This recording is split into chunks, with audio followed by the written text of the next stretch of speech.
পবিত্র কুম্ভ মেলায় গেছে পুণ্য অর্জন করতে, আর এদিকে গিয়ে খুঁজছে কোন সন্ন্যাসিনীর চেহারা সব থেকে সুন্দর।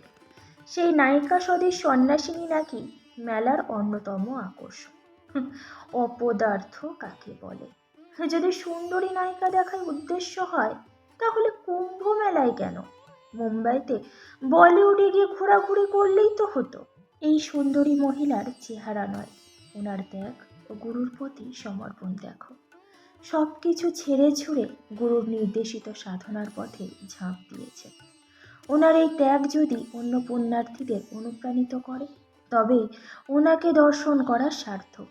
সুন্দর চেহারার বহু ঘোরাফেরা করছে সমাজে, তার জন্য কুম্ভ মেলায় ভিড় বাড়ানোর কোনো প্রয়োজন নেই। একজন সন্ন্যাসী 13 বৎসর ধরে এক হাত উপরে তুলে রেখেছেন। কেউ 30 বছর ধরে স্নান করছেন না, কেউ দীর্ঘ বৎসর যাবৎ দাঁড়িয়ে আছেন। এক একজনের সাধনা এক এক রকম। প্রত্যেকের তপস্যার মূল বিষয় হলো নিষ্ঠা ও প্রতিজ্ঞা রক্ষা। নিষ্ঠা মানে নিঃশেষে লেগে থাকা। এই কঠোর নিষ্ঠা যার চরিত্রে আছে, সে উদ্দেশ্যে সফল হবে। তাদের এই নিষ্ঠা যদি অন্যান্য পুণ্যার্থীদের নিষ্ঠাবান হতে অনুপ্রাণিত করে, তবেই এই কুম্ভ মেলা সার্থক। কোনো একজন সাধু তার মাথার জটায় গাছ লাগিয়ে ঘোরাফেরা করছে দীর্ঘ বৎসর যাবৎ। পরিবেশ নিয়ে ওনার এই আকুলতা যদি বাকিদের পরিবেশ রক্ষায় সচেতন করে তোলে, তবেই ওনার এই সাধনা সার্থক। এই ব্যাপারে সচেতন না হয়ে শুধু ওনার মাথার ভিডিও করে রিলস পোস্ট করলে কোনো লাভ হবে না। কোনো একজন সন্ন্যাসী মাথায় ও গলায় সাপ নিয়ে ঘোরাফেরা করছে দীর্ঘ বৎসর যাবৎ। আমার নিজের জীবন রক্ষা করতে হলে পরিবেশের সাপের জীবন রক্ষা করে চলাও আমার দায়িত্ব। আমার ভালো থাকা যে সাপের ভালো থাকার সাথে সম্পর্কিত, এই বোধ যদি সেই সন্ন্যাসীকে দর্শন করে আমাদের মনে জাগ্রত হয়, তবেই কুম্ভ মেলার আয়োজন সার্থক। প্রচুর নাগা সন্ন্যাসী উলঙ্গ অবস্থায় কুম্ভ মেলায় আসে। শুধু উলঙ্গ সাধু দর্শন করে বাড়ি ফিরে গল্প করার জন্য এত টাকা খরচ করে কুম্ভ মেলায় যাওয়ার কোনো প্রয়োজন নেই। আয়নার সামনে নিজেকে উলঙ্গ করে দাঁড়িয়ে থাকলেই চলবে।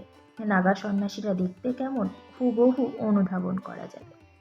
সংসারের ভোগবিলাস ও মায়ার ঊর্ধ্বে উঠলেই যে ঈশ্বর সাধনা সম্ভব। ঘৃণা, লজ্জা, ভয় ত্যাগ না করলে যে নিষ্পৃশ্য হওয়া যায় না। নাগা সন্ন্যাসীদের দেখে আমাদের বোধে যদি এই ধারণা না জন্মায়, তবে কুম্ভ মেলায় গিয়ে কোনো সার্থকতা আসা সম্ভব নয়। কুম্ভ মেলা শুধুমাত্র ভিড়ের আয়োজন নয়, নিজের জীবনকে আরও ঈশ্বরের ভাবমুখী করে তোলার আয়োজন, জীবনের উদ্দেশ্য খুঁজে পাওয়ার আয়োজন, কষ্ট সহিষ্ণুতা ও নিষ্ঠাবান চরিত্র গড়ে তোলার আয়োজন, সাংসারিক মায়ার বন্ধন থেকে মুক্ত হয়ে জীবনকে আরও বৃহৎ উদ্দেশ্যে সমর্পণ করার আয়োজন। তাই কুম্ভ মেলা সনাতন ধর্মের এত মহান আয়োজন। কারণ সনাতন ধর্মের মূল কথাই হলো গুরুতে বিশ্বাস, নির্ভরতা ও সমর্পণ। সনাতন ধর্ম শেখায় আত্মনিয়ন্ত্রণ, নিজের ক্ষুদ্র স্বার্থের গণ্ডি থেকে বেরিয়ে বৃহৎ উদ্দেশ্য পূরণের সাধনা। শেখায় ভক্তি, শেখায় ক্লেশ সুখপ্রিয়তা, শেখায় তপস্যা। কুম্ভ মেলা যুগে যুগে সনাতনীদের এইভাবেই অনুপ্রাণিত করার জন্য আয়োজিত মেলা। কুম্ভ মেলায় উপস্থিত একজন সন্ন্যাসীর মুখে আজ সকালেই শুনেছিলাম শ্রী শঙ্করাচার্যের বাণী, গুরু ব্রহ্মা, গুরু বিষ্ণু, গুরুদেব মহেশ্বরা। এই হলো মূল কথা। গুরুই সব, গুরুতেই সকল দেবদেবীর সমাহার। গুরুর দীক্ষা না নিলে, গুরুর প্রতি বিশ্বাস ও সমর্পণ না থাকলে কুম্ভ মেলায় গিয়ে মাটিতে গড়াগড়ি খেলেও কোনো লাভ হবে না।